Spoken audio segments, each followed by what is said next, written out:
Campaign సందర్భంగా ఇక్కడికి విచ్చేసినటువంటి మన గౌరవ ఎంపీ శ్రీ పోచారం బ్రహ్మానంద రెడ్డి గారికి, అలాగే మన ఎమ్మెల్యే అయినటువంటి శిల్పా రవిచంద్ర కిషోర్ రెడ్డి గారికి, మా కాలనీ నాయకులకు, కార్యకర్తలకు, వైఎస్ఆర్సీపీ అభిమానులకు, మా శ్రేయోభిలాషులకు అందరికీ కూడా పేరు పేరున నా హృదయపూర్వకమైన నమస్కారాలు తెలియజేస్తున్నాను.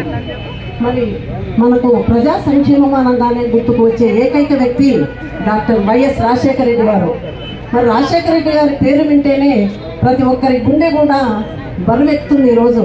ఎందుకంటే ఒక టర్మ్ సీఎంగా చేశారు, రెండోసారి సీఎంగా వస్తానే 3 నెలలకి అకాల మరణం చెందడం వల్ల రాష్ట్రం అంతా కూడా శోక సముద్రంలో మునిగిపోయిన విషయం మనకందరికీ కూడా తెలిసిందే.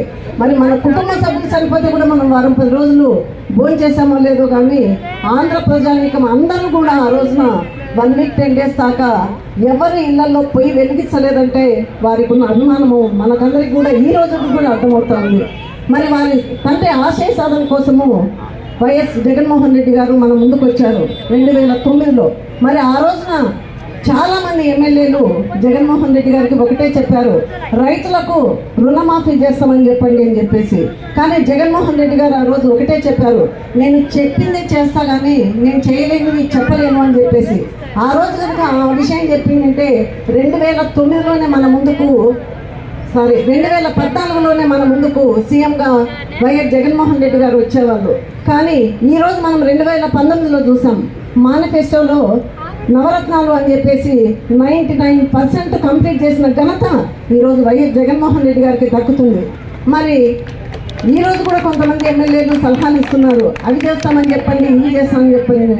ప్రతి మీటింగ్లో కూడా మన సీఎం గారు ఒకటే చెప్తా ఉన్నారు, నేను చెప్పిందే చేస్తా కానీ చేయలేని నేను అనౌన్స్ చేయలేను అని చెప్పేసి. మరి 99% నవరత్నాలు కంప్లీట్ చేసిన ఘనత ఆ రోజు ఉంటే ఈరోజు నవరత్నాలు 2 అనే పేరుతో మళ్ళీ కూడా మన ముందుకు నవరత్నాలను తీసుకొచ్చారు. మనం 2019లోనే ప్రజల ముందుకు క్యాంపెయిన్ కోసం వెళ్ళినప్పుడు ప్రజలందరూ కూడా ముక్త కంఠంతో ఆ రోజు ఒకే మాట అన్నారు. నిజంగా శ్రీశైలం నియోజకవర్గంలో ఆ రోజు క్యాంపెయిన్ చేసి 8 గంటలు కూడా ప్రతి సందు కూడా తిరుగుతున్నాం, మళ్ళీ ఓట్లు అడుగుతున్నటువంటి పరిస్థితి మీరు చూస్తూ ఉన్నారు. నేను ఒకటే అడగదలుచుకున్నా, ఈరోజు మా మీద పోటీ చేసేటువంటి ప్రత్యర్థులు ఎవరైనా సరే గతంలో 5 సంవత్సరాలలో మీరు ఎప్పుడైనా సరే మీ సందుల్లో కానీ మీ వార్డులో కానీ చూసినారా అని చెప్పేసి ఈరోజు మిమ్మల్ని అందరినీ కూడా అడుగుతూ ఉన్నా. ఎప్పుడైనా చూసినారా అన్న? ఎప్పుడైనా ఎన్జిఓస్ కాలనీలో సందుల్లో తిరిగినట్టు కానీ ప్రత్యక్షంగా ఫరూక్ గారిని దాదాపు ఎన్ని సంవత్సరాలు అయి ఉంటుందో ఒకసారి ఆలోచించమని చెప్పేసి కూడా కోరుతున్నా. మరి నేను ఇంకొకటి కూడా గుర్తు చేస్తున్నా, ఇదే ఎన్జిఓస్ కాలనీ ఫరూక్ గారు ఏమో మున్సిపల్ శాఖ మంత్రి, ఎన్జిఓస్ కాలనీ ఏమో పెద్ద కాలనీ.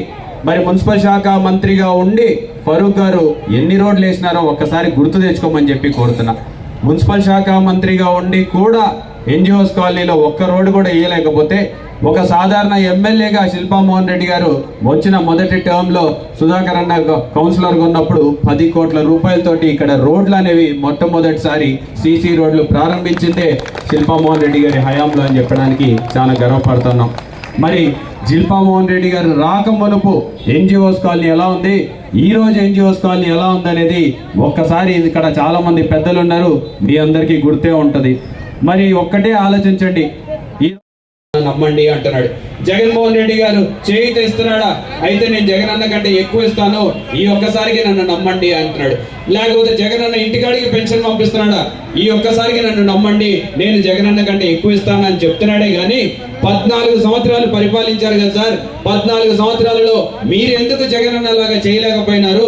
జగన్ అన్న పెట్టిన పథకాలలో ఒక పథకమన్నా మీరు ఎందుకు చేయలేకపోయినారు అంటే దానికి సమాధానం దాటేస్తారు.